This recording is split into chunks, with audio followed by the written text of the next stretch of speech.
Sir రీసెంట్గా BJP కూడా మాకు ఒక డిప్యూటీ సీఎం కావాలి అని చెప్పేసి వార్తలు అయితే వస్తున్నాయి. అంటే సెంట్రల్ నుంచి బోల్డంత డబ్బు అనేది ఏపీకి ఇస్తున్నాము, సో మా తరపు నుంచి కూడా ఒక డిప్యూటీ సీఎం కావాలి అని చెప్పేసి వార్తలు అనేవి ఇప్పుడు ప్రెసెంట్ హల్చల్ అవుతున్నాయి కదా, ఇందులో ఎంత నిజం ఉంది సార్?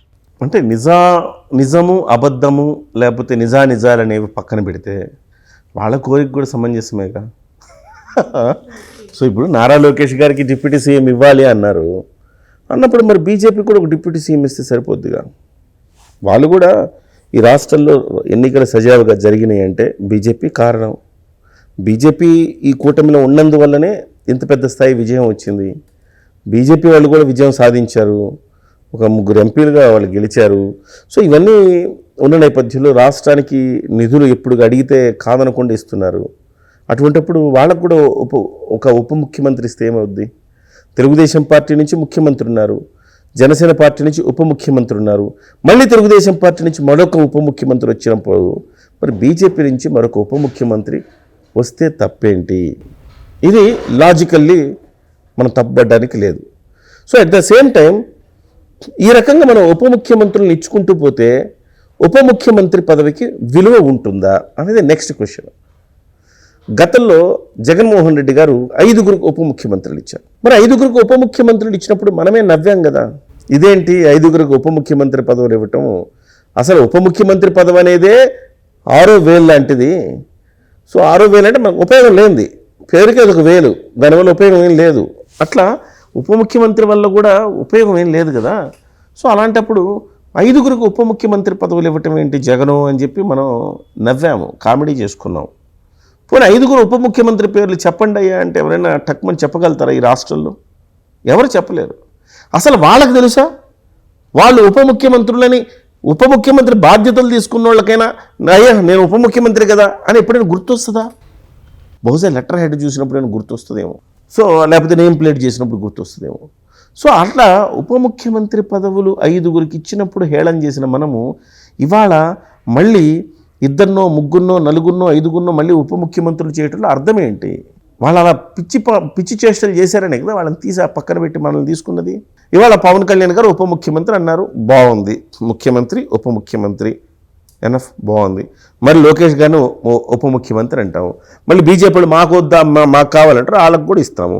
అరే బీజేపీకి ఇచ్చాము, జనసేనకి ఇచ్చాము, తెలుగుదేశానికి 3 ఉప ముఖ్యమంత్రి పదవులు ఇచ్చాము, మరి ఒక్క ఎస్సీ నుంచి ఒకరికి ఇస్తే బాగుంటుంది కదా. ఇచ్చేద్దాం ఎస్సీ. మరి ఒక ఎస్టీ నుంచి ఇవ్వద్దా? మరి ఒక మైనారిటీ నుంచి ఒక ఉప ముఖ్యమంత్రి ఇస్తే బాగుంటుంది అని ఇచ్చేద్దాం. అట్లా 6, 7 ఉప ముఖ్యమంత్రులను చేసుకోండి, జనంలో మీ గౌరవం మర్యాద బాగా ఇనుమడింపబడుతుంది. సో ఇలాంటివన్నీ ఒక నాన్ సెన్స్ ప్రతిపాదనలు ఇవన్నీ. ఎందుకు వచ్చింది ఇలాంటి బీజేపీ నుంచి? బీజేపీ అడగదు సహజంగా, బీజేపీ ఇలాంటివి అడుగుతుందని నేను భావించను. కానీ బీజేపీ వాళ్ళు కూడా అడగటంలో ఒక అర్థం ఔచిత్యం ఉందని నేను అనుకుంటున్నాను. ఎందుకంటే లోకేష్ గారిని ఉప ముఖ్యమంత్రి చెయ్యాలని ఎప్పుడైతే తెలుగుదేశం పార్టీ డిమాండ్ చేసిందో దానికి కౌంటర్గా బీజేపీ మాకు కూడా ఉప ముఖ్యమంత్రి కావాలని డిమాండ్ చేసిందేమో అని నేను అనుకుంటున్నా తప్ప, కౌంటర్ ప్రతిపాదన తప్ప అందులో వాస్తవంగా నిజంగా వాళ్ళు అంత అడిగారా అంటే అంత అడక్కపోయి ఉండొచ్చు. అంటే అది వాళ్ళ జెన్యూన్ ప్రతిపాదన అయి ఉండకపోవచ్చు అని నేను అనుకుంటున్నాను. సార్ బీజేపీయే కావాలని జనసేనకి టీడీపీకి మధ్య ఏమన్నా ఈ డిస్కషన్స్ అవన్నీ జరగడానికి కారణమవుతుందా? అస్సలు కాదు.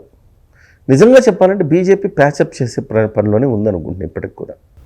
ఇవాళ ఉప ముఖ్యమంత్రి పదవి విషయంలో ఇంత పెద్ద గందరగోళం జరిగిన తర్వాత తెలుగుదేశం పార్టీ మళ్ళీ దాన్ని కామ్ డౌన్ చేయడానికి ఒక ప్రకటన ఇచ్చిందంటే దానికి కారణం బీజేపీ అన్న వార్తలు కూడా వినపడుతున్నాయి. బీజేపీనే లేకపోతే పవన్ కళ్యాణ్ గారిని ఒక ఆట ఆడుకుంటుంది టీడీపీ అనే ఒక భావన కూడా ప్రజల్లో ఉంది. బీజేపీ పెద్దన్న పాత్ర పోషిస్తోంది, అంతా ఈ కూటమంతా సఖ్యంగా ఉండటానికి బీజేపీ కూడా ఒక రీజన్ అవుతోంది అనేది కూడా అంటున్నారు. బీజేపీ అలాంటి పనులు చేయదు. అంటే చెయ్యదు అంటే అసలు బీజేపీ అట్లాంటి పనులు ఎప్పుడు చేయదని కాదు నా ఉద్దేశం, ఈ రాష్ట్రంలో చేయదని. బీజేపీ చాలా చోట్ల తంపులు పెట్టింది, విభజించి పరిపాలించింది, ఒక పార్టీని చీల్చి వాళ్ళ వైపు కొంతమంది తెచ్చుకుంది. ఇలాంటి అనేక రాజకీయ క్రీడలు ఆడటంలో బీజేపీది అందవేశని చెయ్యి. అయితే ఆంధ్రప్రదేశ్లో చేస్తుందా అట్లాంటివి అంటే ఆంధ్రప్రదేశ్లో బీజేపీ అలాంటి గేమ్స్ ఆడే అవకాశం లేదు. ఎందుకంటే బీజేపీకి అంత పెద్ద బలం ఆంధ్రప్రదేశ్లో లేదు. బీజేపీ చెబితే అన్నీ అయిపోయే పరిస్థితి కూడా లేదు.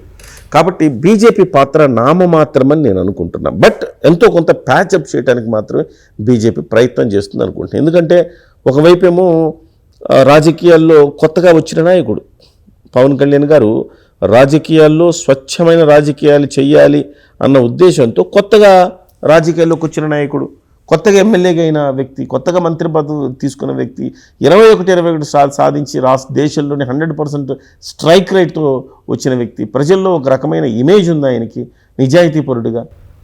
అలాంటి ముక్కుసూటి వ్యక్తి, నిజాయితీపరుడు, రాజకీయ కుట్రలు చేయడు, ఇలాంటి ఒక మంచి పేరుంది. అదే సమయంలో తెలుగుదేశం పార్టీ కాస్త ముదిరిన పార్టీ.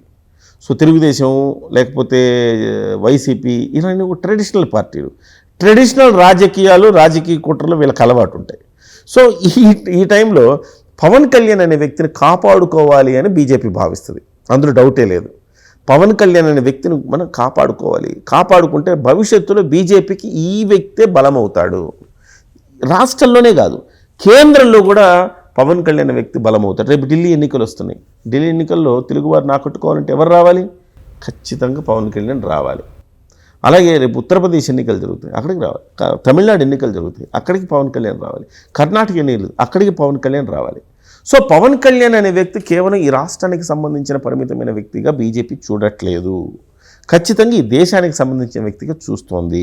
కాబట్టి ఆయన కాపాడుకోవాల్సిన ఆవశ్యకత, అవసరం బీజేపీకి ఉన్నది. ఈ నేపథ్యంలో కొంతవరకు బీజేపీ జోక్యం చేసుకుంటుంది, కానీ పూర్తి స్థాయిలో తెలుగుదేశం పార్టీ మీద అజమాయిషీ చేసేంత జోక్యం అయితే ఉంటుందని నేను అనుకోను. మీరు అన్నట్టుగా ఈ అంశంలో బీజేపీ ప్యాచప్కే పరిమితమైంది తప్ప దీంట్లో కొత్తగా బీజేపీ వివాదాలు సృష్టించే అవకాశం అయితే లేదమ్మా.